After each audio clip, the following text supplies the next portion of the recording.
हमारे नामदेव जी महाराज महाराष्ट्र के परम भक्त हुए, उनकी माताजी नामदेव जी से कहती, विठोबा तुझसे बात करते हैं? नामदेव जी बोले हाँ। मुझसे बात करेंगे? बोले मैं पूछता हूं। ठाकुर जी से बात की, बोले मेरी मां कहती है कि आप उनसे बात करो। ठाकुर जी बोले देखो तुम्हारी मां है, उनसे भी हम बहुत प्रेम करते हैं, लेकिन ये प्राकृतिक नियम है कि हमारी वाणी हमारी लीला सबको नहीं दिखती। तुम्हारी मां है, फिर भी वो सह नहीं पाएंगी। अगर मैं प्रकट भी हो गया, मैंने बात भी की, तो इतने वो सह नहीं पाएंगी, कहीं उनका स्वधाम गमन ना हो जाए। तो माता जी से आके नामदेव जी बोले ठाकुर जी ने ऐसे ऐसे कहा है, वो बात नहीं कर। अच्छा कुछ तो हमको करवाओ अनुभव उनका। तो बोले क्या अनुभव कराएं? बोले मैं प्रसाद बनाऊंगी घर पर, ठाकुर जी पाने आ जाएं और मैं एकांत कक्ष में प्रसाद धर दूंगी, वो पाके चले जाएं, मैं खाली थाली देख लूंगी तो मैं मन में विश्वास हो जाएगा कि हाँ वो सब क्रिया करते हैं। तो नामदेव जी महाराज ने ठाकुर जी से कहा कि मैया घर पे प्रसाद बनाएगी, कक्ष में रख देगी, वो आपके सामने नहीं आएगी, आप बस प्रसाद पाने चले जाओ। ठाकुर जी बोले हाँ ये कर देंगे। कब जाओगे? बोले हमको मंदिर से फुर्सत ही नहीं मिलती, 24 घंटा दर्शन करने वाले आते हैं, यहां से कैसे जाएं? यहां से जाएंगे तो फिर यहां दर्शन कौन देगा? नामदेव जी बोले आप तो भगवान हो, अनेक रूप रूपाए विष्णवे प्रभ विष्णवे, अनेक रूप धारण कर लो। बोले ऐसा नहीं होता, हम विठोबा के रूप में यहां हैं, मैया के घर दूसरा रूप धारण क्यों करके जाएंगे? विठोबा बन के ही जाएंगे। नामदेव जी बोले कुछ तो कीजिए, मैया की इच्छा पूरी करो। तो ठाकुर जी बोले एक काम हो सकता है। बोले क्या? हमारी जगह तुम खड़े हो जाओ, नामदेव आ जाओ। नामदेव जी बोले मैं कैसे खड़ा? बोले तुम खड़े हो जाओ, हम तुम्हारा ऐसा स्वरूप बना देंगे कि लगेगा तुम हम ही हो। ठाकुर जी नीचे आ गए और श्री नामदेव जी खड़े हो गए कमर पर हाथ धर के। ठाकुर जी ने उनको मुकुट धारण कराया, अपनी जैसी माला पहनाई, अपनी जैसी पीतांबरी पहनाई और बोले बस एक चीज का ध्यान रख, दो चीजों का ध्यान रखना। बोले क्या? पहली चीज, कोई कितना भी रोवे तुम्हारे आगे आकर के बोलना मत, अगर तुम बोले तो पिटाई हो जाएगी तुम्हारी, बोलना मत। और दूसरा, बोले दूसरा सुबह सुबह 4 बजे पुजारी जी तुम्हारा अभिषेक करेंगे, पंचामृत जैसे ही तुमको पिवा में खवा में ऊपर से जब करेंगे तो जीव निकाल के उसको चाट मत जाना, क्योंकि मन होगा तुम्हारा।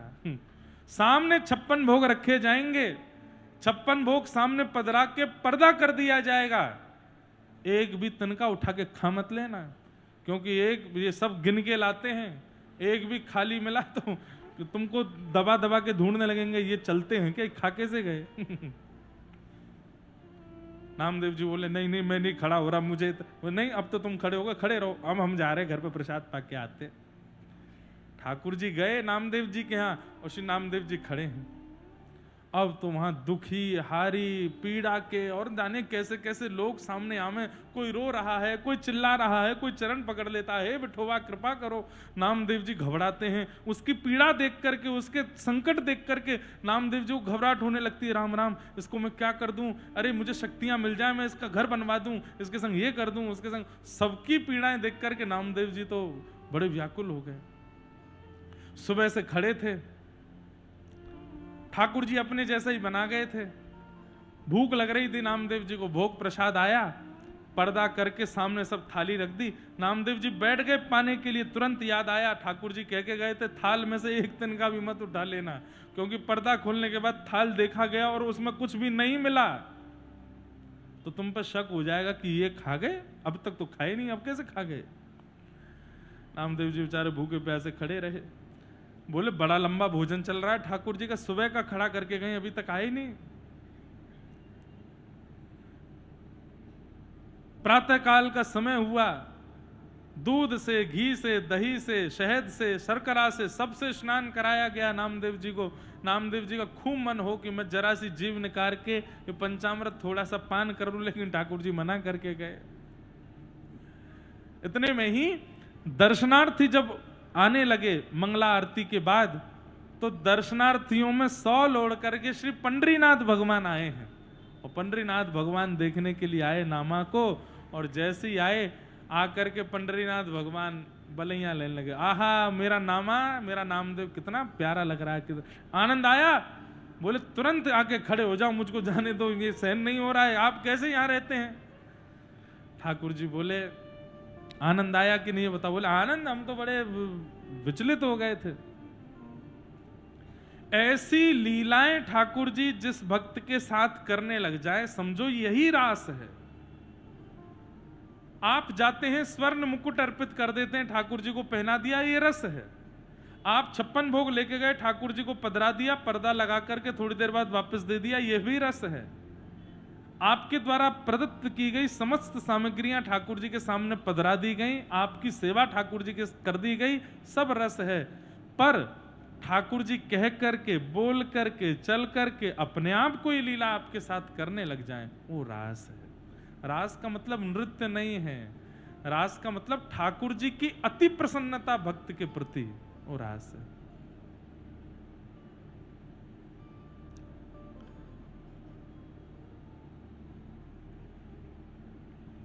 आज गोपियों के साथ रास किया है भगवान ने। जब लंका विजय करके वापस आ रहे थे राघव जी, तब हनुमान जी ने प्रार्थना की थी दंडक वन के संतों को दर्शन देना है राघव जी। तब राम जी बोले हम नहीं रुक सकते। क्यों? भरत जी प्रतीक्षा कर रहे हैं, हमको पहुंचना पड़ेगा, नहीं तो भरत जी प्राण त्याग देंगे। हनुमान जी महाराज बोले वहां एक भरत है, दंडक वन में लाखों भरत हैं नाथ, इनका क्या होगा। तो हनुमान जी महाराज से राघव जी ने कहा तुम जाकर के उनको आज्ञा दे दो, क्या कि वे द्वापर तक प्रतीक्षा करें।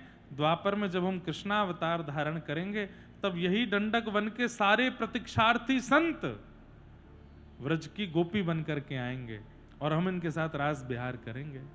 अभी तो केवल मेरा दर्शन होगा, लेकिन रास विहार जब होगा तब स्पर्श भी होगा, तब नृत्य भी होगा, तब गायन भी होगा, बहुत सुख दूंगा मैं। एक प्रियतम प्रियतमा का जैसा सुख होता है, वैसा सुख इन सब संतों को दूंगा, तुम बस मेरा वचन दे के आओ। तब हनुमान जी महाराज ने दंडक वन के संतों को आज्ञा दी कि आप लोग द्वापर तक प्रतीक्षा करो, यही राघव जी जब श्याम सुंदर बन के आएंगे तब आपके साथ रास विहार करेंगे। आज वही दंडक वन के संत व्रज की गोपी बन करके आए, और जैसे ही कदम्ब वृक्ष के नीचे जाकर के ठाकुर जी ने अधर पर वेणु धारण करके अपनी कोमल उंगलियों से आच्छादित करके प्राण पिरोए, वह वेणु की ध्वनि कानों में जैसी पड़ी है गोपियों के,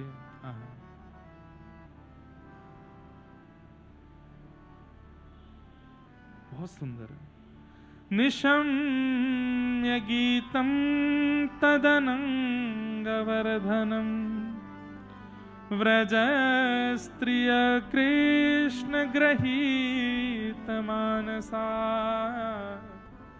आजग्मुरन्योन्यमलक्षितोद्यमा न यत्र कान्तो जवलोलकुण्डला। निशम्य गीतम तदनंग वर्धनम, कहते हैं कि ठाकुर जी की वेणु की ध्वनि जैसे ही गोपियों के कानों में जाने लगी, तब कहते हैं तदनंग वर्धनम, बोले प्रेम का वर्धन करने वाली ध्वनि ठाकुर जी ने बजाई है। और अंग वर्धनम का अर्थ यहां पर लिखा गया, नेत्रों में दर्शन की इच्छा प्रकट हो गई, कानों में श्रवण की इच्छा प्रकट हो गई, त्वचा में मिलन की इच्छा प्रकट हो गई, चरणों में प्रदक्षिणा की इच्छा प्रकट हो गई, हाथों में स्पर्श की इच्छा प्रकट हो गई। सारे अंग मानो जैसे कंपायमान होने लगे कि कृष्ण चाहिए। दर्शन को नैना तपे, वचन सुनन को कान, मिलवे को हियरा तपे, हिय के जीवन प्राण, गोवर्धन वासी सांवरे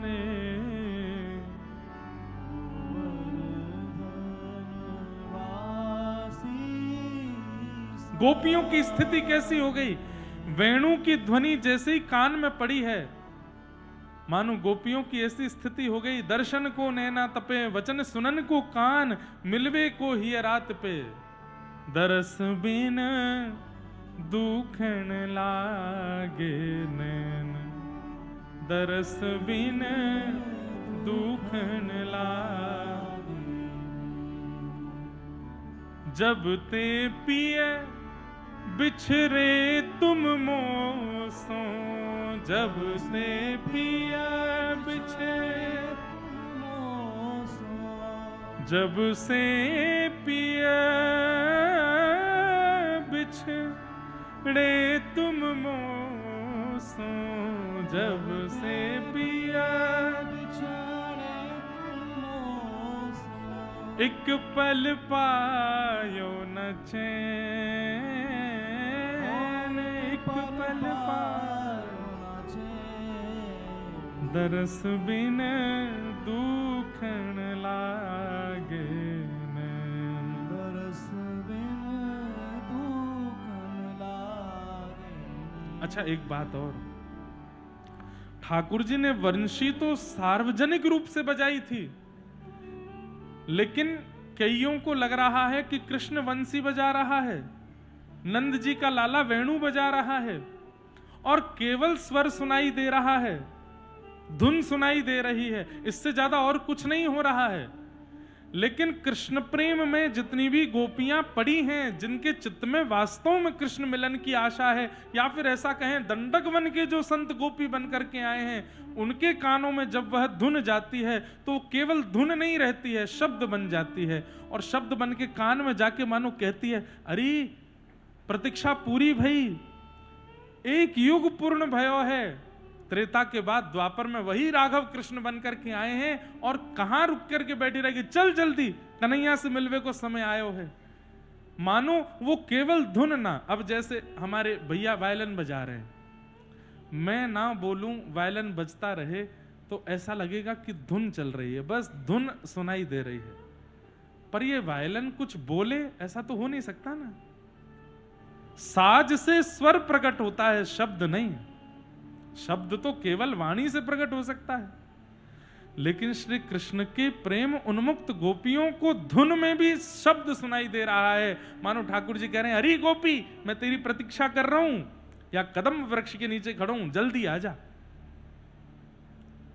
और वह गोपियां अपने यथावत कार्य को वहीं छोड़ करके दौड़ती हैं। कोई दूध काट रही थी, कोई पति को भोजन करा रही थी, कोई अपने बालक को सुला रही थी, कोई स्नान कर रही थी, कोई श्रृंगार कर रही थी, कोई वस्त्र पहन रही थी, सब अलग अलग कार्यों में थी, और जिस कार्य में जिस स्थिति में थी, वेणु की ध्वनि आते ही तदा उसी समय दौड़ी हैं।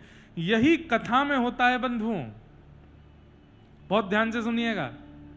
यहां आने वाला प्रत्येक श्रोता गोपी है, परंतु अधिकतर श्रोता रूपी गोपी को लगता है कि व्यास मंच पर बैठकर के व्यास जी केवल बोल रहे हैं, पर यहां बैठी हुई कुछ गोपियों को ऐसा लगने लगता है कि नहीं नहीं, इन व्यास जी की वाणी से श्री कृष्ण ही हमको आज्ञा कर रहे हैं, और वो आज्ञा सुनते ही तुरंत दौड़ पड़ते हैं वृंदावन की ओर, तुरंत दौड़ पड़ते हैं श्री श्याम सुंदर के दर्शन के लिए। उसी स्थिति में हो जाते हैं।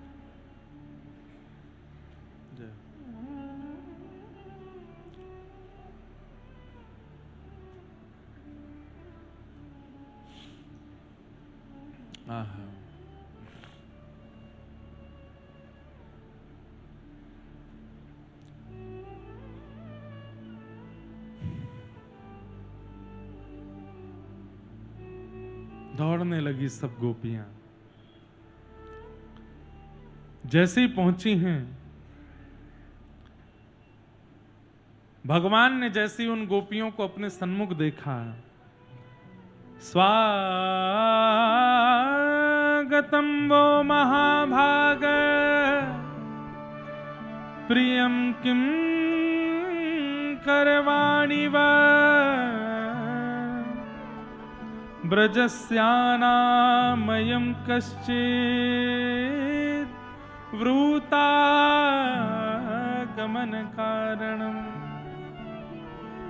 स्वागतम स्वागतम स्वागतम।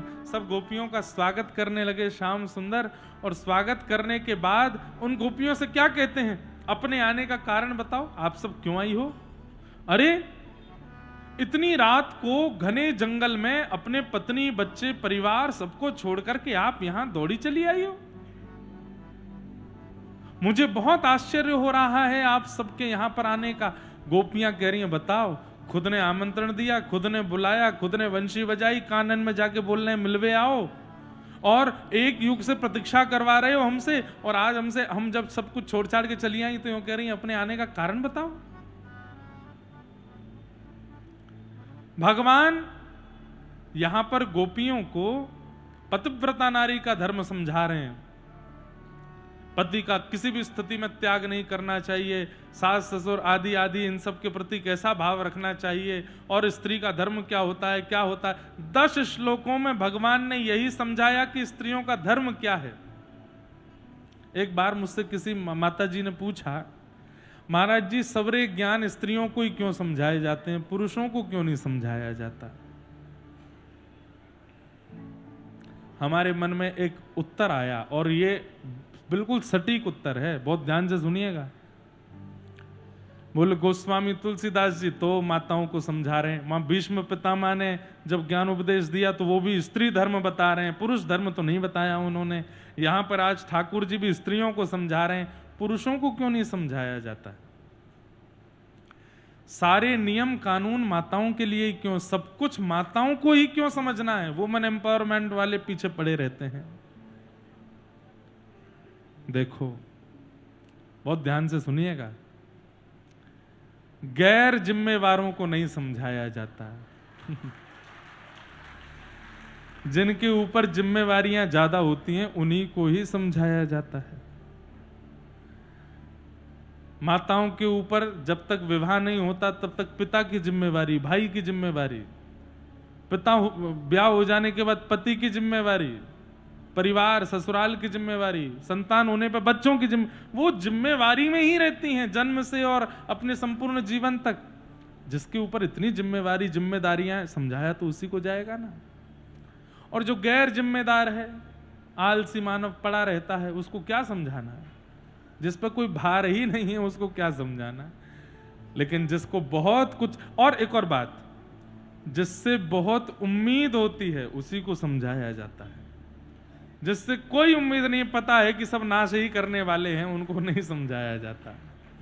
आप कहोगे बड़ी प्रशंसा करी महाराज जी आपने हमारी, वाह आप सबसे बढ़िया कथा वक्ता हो लेकिन ये बात, अच्छा एक बात और बताएं, ऐसा मेडिकल रिसर्च कहती हैं कि हृदय गति रुकने से सबसे ज्यादा मृत्यु होने वालों की संख्या पुरुषों की होती है, माताओं की नहीं। माताओं की हृदय गति नहीं रुकती, न मतलब होती तो है, पर ये जो अटैक होता है ना, ये पुरुषों को ज्यादा होता है। क्यों? गाड़ी अगर चलती रहे ना तो उसमें दिक्कत नहीं आती, पर गाड़ी खड़ी रहे, नई गाड़ी शोरूम से निकाल के लाके शटर में खड़ी कर दो, 5 साल बिल्कुल मत चलाइएगा। आप 5 साल बाद गाड़ी को ऑन करोगे वो खराब हो चुकी होगी, क्योंकि गाड़ी जितनी चलेगी, मशीन जितनी चलेगी उतनी ज्यादा एक्टिव रहती है, उतनी ज्यादा नई रहती है, उतनी ज्यादा अच्छी रहती है। हृदय जिनका चलता रहता है वो हृदय से नहीं मरते। माताएं यहां से कम सोचती हैं, इधर से ज्यादा सोचती हैं, इसलिए हृदय गति रुकने से वो उनकी मृत्यु नहीं होती। और भाई लोग उन यहीं से ही सोचते हैं, इसका काम ही नहीं है, इसलिए बेचारा पड़ा पड़ा जंग लग जाती है उसमें। और इसीलिए ज्यादातर पुरुषों की मृत्यु अटैक से हो जाती है। माताएं बुद्धि का कम प्रयोग, इसका मतलब ये मत सोचना बुद्धि में जंग लगती है। अच्छा एक बात बोलें, हृदय में जंग लग गई तो मृत्यु निश्चित, बुद्धि में जंग लगे तो मृत्यु नहीं होगी। बुद्धि में जंग लगे तो पागल खाना जाना पड़ेगा, लेकिन हृदय में जंग लग जाए तो मृत्यु हो ही जाएगी। जीवित हृदय रखेगा, बुद्धि नहीं। क्यों माताओं को समझाया जाता है? क्योंकि भाई पूरी सृष्टि की जिम्मेवारी ही उनके ऊपर है। इसलिए जगह जगह पर माताओं को ही समझाया जा रहा, बोले आप समझो, आप समझो, आप समझो, क्योंकि आप समझोगे तो ही सब चलेगा। लेकिन इसी को आज के जमाने में दुर्भाग्यता से गलत मान लिया जाता है कि क्यों, हम ही क्यों समझें, इनको समझाओ, इनको बताओ।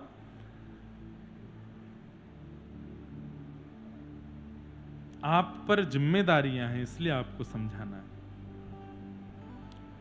भगवान ने समझाया गोपियों को कि पतिव्रता नारी का धर्म क्या होता है। भर्तु शुश्रूषणम स्त्रीणाम परो धर्मो यमाय तदबंधुनाम च कल्याणम प्रजानाम चानुपोषणम, खूब समझाया ठाकुर जी ने। लेकिन गोपियां शांति से सुनती रहीं, और जब ठाकुर जी बता करके शांत हो गए तो गोपियां बोली आपका हो गया हो तो अब हम कुछ कहें। ठाकुर जी बोले बोलो। आहा, अब श्रुति रूपा स्मृति रूपा ये गोपियां बोल रही हैं। मैवं विभोर्हति भवान् कथितुं निशंसम् संतज्य सर्व विषयांस्तव पादमूलम् भक्ता भजस्व दुर्वाग्रहमान् त्यजास्मान् देवो यथादिपुरुषो भजते मुमुक्षु। गोपियां कह रही हैं चित्तं सुखेन भवता पहितं ग्रहेषु यन्निर्विशस्त्युतकरावपि गृह्य कृत्ये पादौ पदं न चलतस्तव पादमूलात् यामः कथं ब्रजमथो करवाम किं वा। गोपियों ने जब बोलना प्रारंभ किया तो जगत नियंता जगदाधार देख रहे हैं, स्तब्ध होकर के सुन रहे हैं, और धीमे धीमे नेत्रों से अश्रु प्रकट हो रहे हैं। क्या कह रही हैं गोपियां?